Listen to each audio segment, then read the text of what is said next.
Hi friends, I'm Katie Brinkley and you're listening to Rocky Mountain Marketing. This podcast is all about helping Colorado-based small business owners, entrepreneurs, realtors, and professionals discover the strategies and systems that take their marketing to all new heights. Let's dive into today's episode. Welcome back to Rocky Mountain Marketing. Today I'm joined by Christine Daspro. Christine brings over 30 years experience in the corporate and nonprofit sectors. She's a founder at Threads of Leadership right here in Denver, Colorado. Threads of Leadership focuses on the development of leaders through lifelong learning, creating valuable connections, and curating impactful connections. Christine, I am so excited to have you on the show today. Thank you so much for joining me. Oh, it's my pleasure. Thank you. I've had the opportunity to get to know you through our networking group, and you always are just such a joy to be around. So I know that my audience today is going to really enjoy having you as the guest. So tell us just a little bit about yourself. Tell us about where you grew up and what brought you out here to Colorado. Well, thank you, Katie. I am a native New Yorker. You will hear that accent come out depending on what words I say, or it might be through the whole conversation. I grew up in Brooklyn, New York. I'm the youngest of 4 girls, and I went through all of my education was Catholic school education, and my oldest sister is actually a nun, so it is embedded in our upbringing. And I have one sister that had passed away a number of years ago, and then I have another sister that actually lives here in Lone Tree, and I live in Parker. And what brought me here, after I had a 30-year career on Wallstreet with Merrill Lynch, I was really just very burnt out. And I knew that if I stayed in New York, I would never make the move. The money was outstanding. You know, you just get into that routine and can't imagine life being anything but. In 2004, I came out to meet my great niece, Elena. She was 2 months old. And I just fell in love with her and said, wow, I really want to be part of her life. She was such a joy at that young age. So the wheels started to turn, and I thought about leaving Merrill, which I did in 2006 when I moved here. And to really be honest with your audience, I had no plan. I just wanted out. I wanted out of living in New York. I wanted out of Wallstreet. I wanted a clean slate.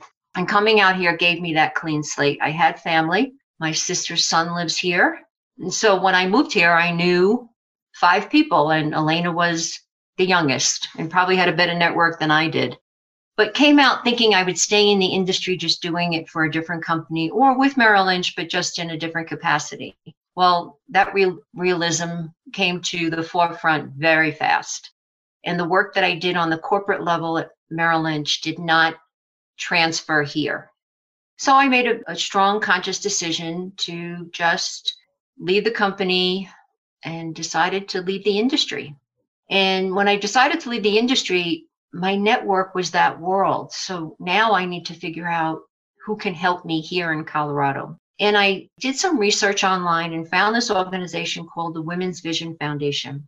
And it focused on educating women in leadership roles. And their primary client were corporations, and all of the women that worked in these corporations had the opportunity to go externally to become educated as greater and better leaders. Well, that was just right up my alley. So I joined the organization in a part-time role in 2007, and that grew into working for them for 6.5 years. Well, let me think. About close to 9.5 years before they closed their doors in 2016. I loved my job. I did programming, I did mentoring, I did coaching. I worked with the board. I worked with our corporate members. It was just everything that I love to do. And I had a great impact.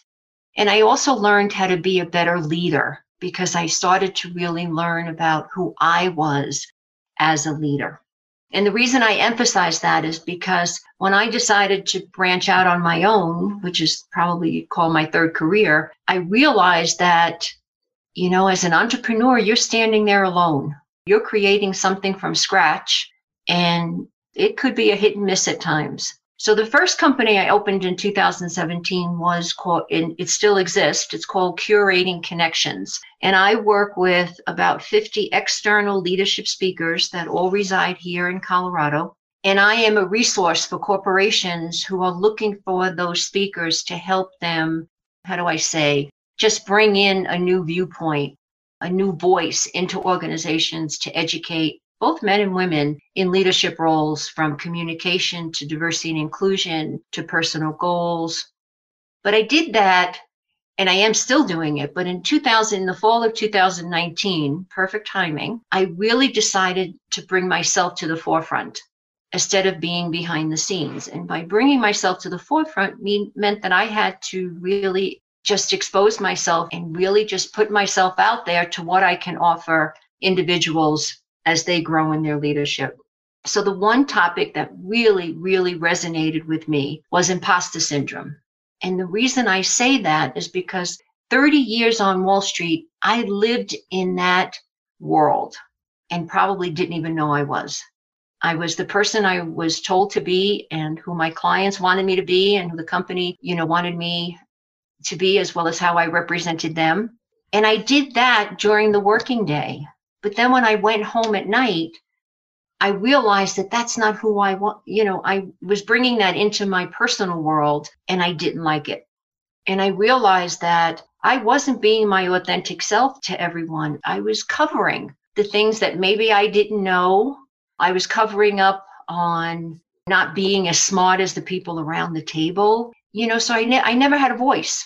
I was an introvert in an external world. So, Christine, and I think that is, well, one, it leads me right into the topic that I want to dive into today, which is imposter syndrome. I think that as entrepreneurs and business owners, that is something that is very real. And I think that it's starting to get talked about a little bit more, but it's still not talked about enough. And I think that all of us go through imposter syndrome at some point of our business, sometimes more than once throughout our business. Absolutely. Mm-hmm. So talk to us a little bit about imposter syndrome and why you think a lot of professionals suffer from it. Absolutely. So the world that imposter syndrome falls under is the second company called Threads of Leadership. And the reason I say that out loud, besides I want everybody to know about it, is that the name came from learning about my own personal story and the journey that I took to get to where I am today as an entrepreneur. So I had to go back in time and look at the threads of my personal and professional career to see where were the connections, where were the breaks in the thread, where were the things that I did very naturally, the skills that came to me very naturally, and the areas that I really had to work on. So as an entrepreneur, it always sounds like a glamorous term. Oh, I'm my own business owner. I make my own schedule. I do things the way I want to do them. But it can be a very lonely process because you no longer have that external world as you would do in a corporation or with a group of people. So you put your ideas out there. When you're not getting a reaction or a response, you start to get that negative chatter in your head. Like, am I really fooling myself that I can actually do this? And I think every entrepreneur goes through it because you're the jack of all trades and you are the hybrid to your business where you are doing everything in the beginning, from thinking of the name to the logo, to the audience, to how you get your word out there, to what types of social media do you use? Who is your ideal client? And when I talk about imposter syndrome in that world, it's talking about that chatter in your head to say, can I do this?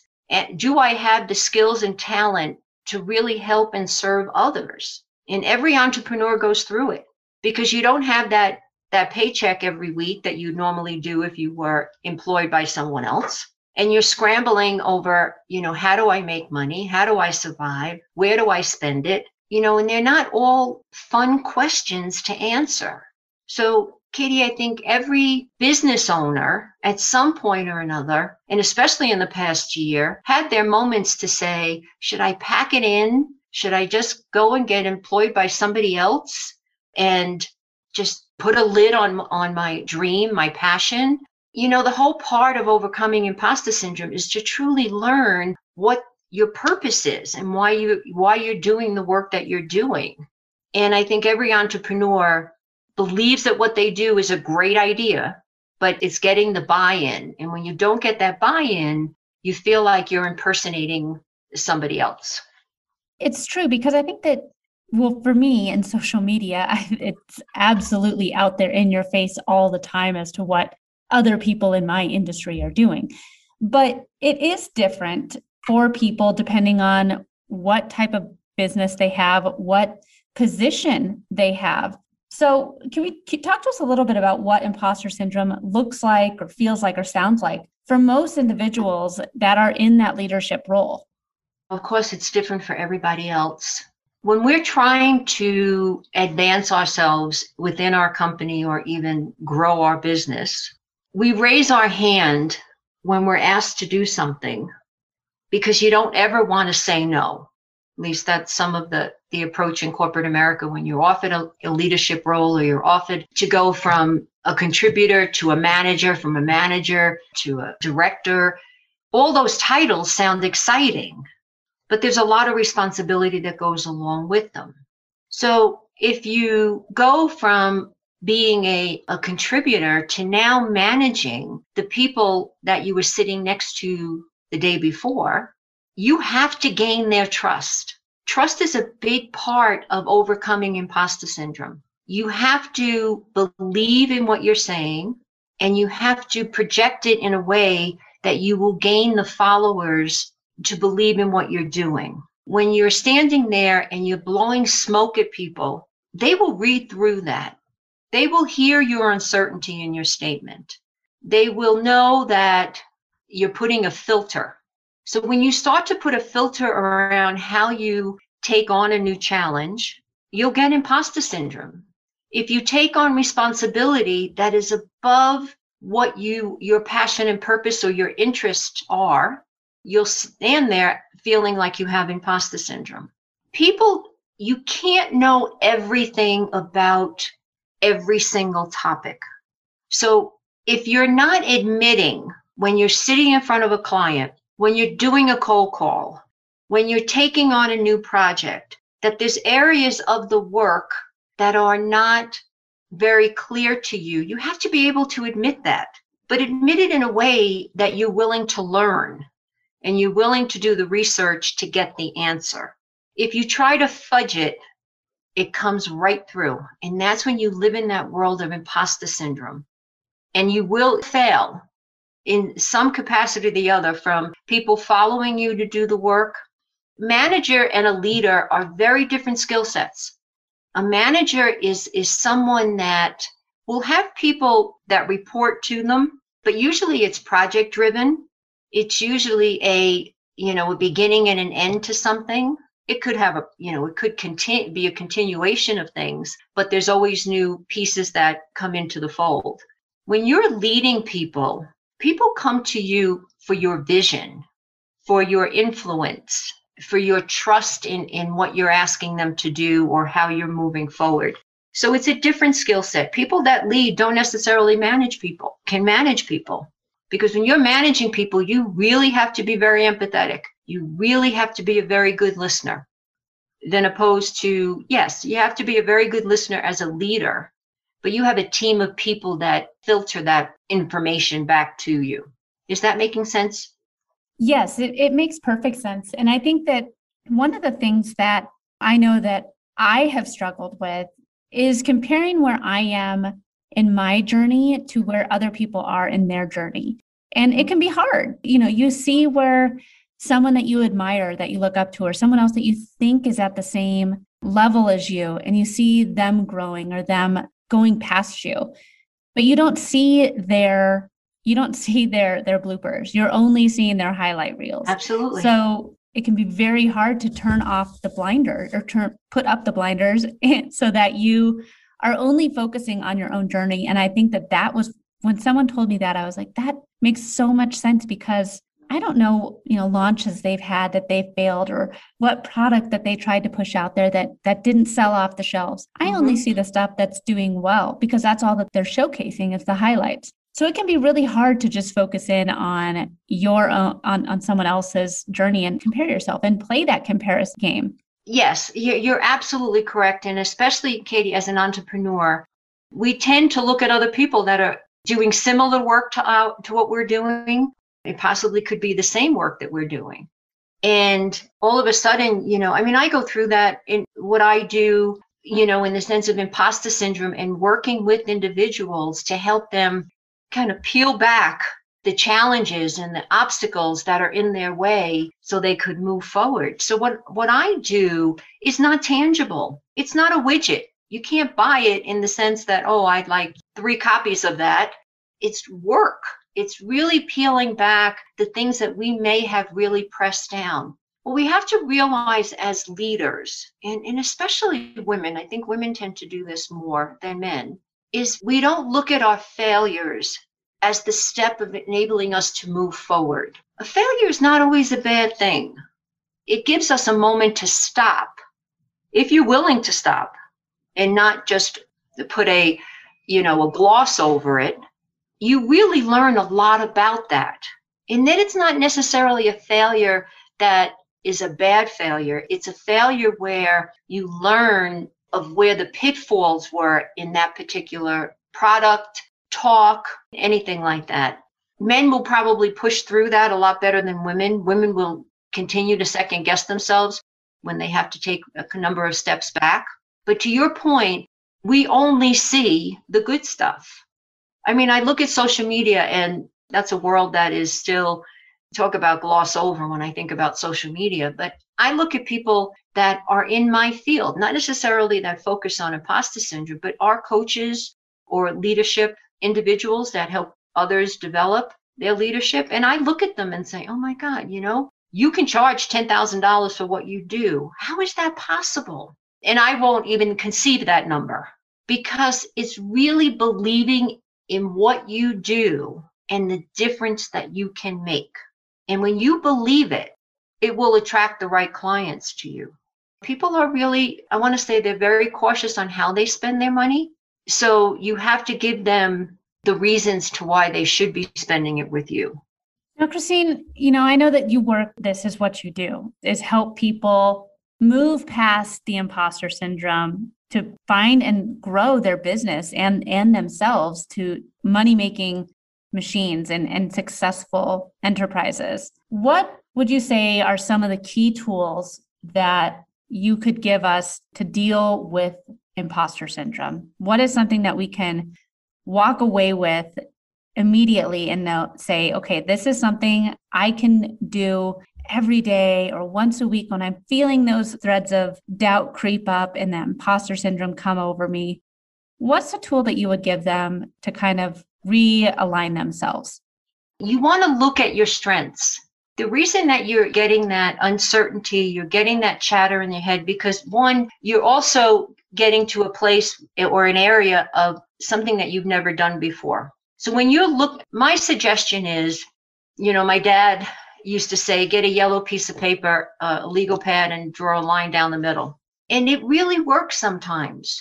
It's a visual. Put down the skills that you have, that the things that you love to do and the things that you do well. And then on the other side of the page, the things that you might do well, but you don't enjoy doing. And when you see what that looks like, you start to readjust on what you're trying to deliver. If you, in the growth of your business, or as you're starting out business, if finance is not an area that is comfortable for you or something that you don't do well, as even though it's going to cost something, you need to outsource that. Outsource the things that are not going to bring you joy. And when you are doing the work that you're doing, you need to visualize it, and you can't do it all as an entrepreneur. So the things that you love to do, like I love to coach individuals. I love to listen and really ask them the questions for them to start peeling back some of the reasons or the things that are holding them back because they are afraid to fail. The greatest gift is when I see that aha moment on their face. So my suggestion is, look at the things that you do well. List the skills that you do well. And that will vary depending on what you're doing. And the things that you don't, don't harp on those. It doesn't mean you don't need to learn about them. But if it's someone that you can bring into your circle to help you navigate that, then that's what you want to do. And there's so many people out there. As you mentioned earlier, Katie, we belong to the She Leads network group. And the women that we get to see every other week, I have had the most amazing conversations with those women in giving. If you put it out there and say, I need a copywriter, or I need someone to help me build a website, people are very willingly to raise their hand to help you get something off the ground. So my suggestion is that when you don't know how to do it, reach out to your network and be able to say, I don't know how to do this. I need help. Needing help is not a weak part of our development. It's actually the authenticity to say, I'm not perfect and not good in everything. Well, and Christine, I think it's a way for you to say that you're growing. Absolutely. Once I started delegating a lot of my business out to people that was their strengths, yep, that's when my business started growing. And I didn't have to worry about the imposter syndrome because I was only focusing in on the parts of my business that I knew I was the best at. Absolutely. And again, I know, and you have to be selective, Katie. As entrepreneurs, when we start out, we tend to gravitate to anyone or anything that's going to make us think that there's a light at the end of the tunnel. I spent a lot of money when I first started out with gravitating to individuals that, said to me, you can make $100,000 in your first year. And you gravitate towards it because you don't have any income. So you say to yourself, my God, if that person can do it, why can't I do it? But you're not going to be able to do it until you know exactly the product and service that you're delivering and that you know who your target audience is. Because the clearer you get with your target audience, the less you get the negative chatter in your head. And you narrow it down. And the more that you narrow it down, the more clarity that you know what your product and service can be and will be that you can deliver. Christine, this has been an absolutely incredible conversation. I think that what you offer with imposter syndrome and the coaching that you have is essential. And I think it is a huge part that a lot of business owners, again, you're not alone with the imposter syndrome. Mm-hmm. I feel like all of us go through it. And it's one of those things of just having someone to talk to and navigate where to go from there and how to elevate yourself from where you're at can really make a difference with your business. So, Christine, where can our listeners get in touch with you? Where can they connect with you offline?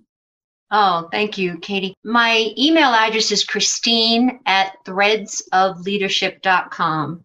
And the website is threadsofleadership.com. If you go to the website, there's my scheduling calendar is there, and you can set up a 15-minute conversation. There is no obligation. There is no sales pitch. If there's something on your mind, if I can help you navigate that, or at least start to get some clarity, I'm happy to do that. So if your audience would love that 15 minutes, if they need longer, that's okay too. But just get on my calendar, and I'm happy to help you begin to just get a little bit more clarity as you go through some of these challenges. Well, Christine, thank you again so much for coming on the show today. This has been an absolute pleasure having you on. Thank you. Thank you. I really appreciate it. Thanks so much for listening to this episode of Rocky Mountain Marketing. As always, I'd love to hear from you. You can visit my website at www.nextstepsocialcommunications.com, connect with me on LinkedIn, or check me out on Instagram. Let's keep taking your marketing to new heights.